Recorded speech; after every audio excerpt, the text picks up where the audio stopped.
tao, kasama na yung realidad sa sitwasyon mo.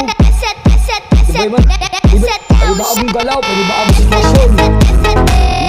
Walang perfect yung sitwasyon. Laliman mo, sige, kain natin. Dahil yung araw, magkakaunawaan tayo, na tayo magmamahalan. Na tayo magbibigayan, na tayo magkakahumpay. Ang dami mo yan. Hindi ba kayo tatanim sa tao, kung paano magkakahumpay.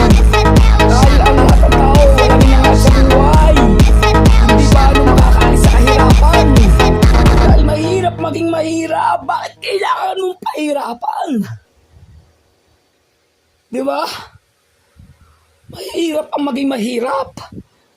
Ibigay mo yung mga bagay na alam mong makakapagpagaan sa damdamin, sa buhay. Kung kaya mong tulungan sa mga bagay na salapi, kung meron kang pera, bigyan mo.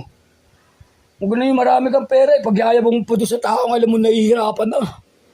Kawawa naman yung tao.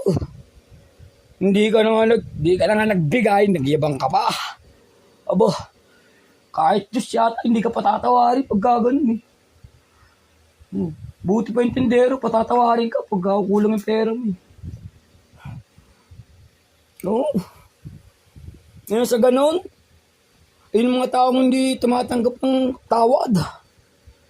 Sorry po ha, sorry po. Tao lang.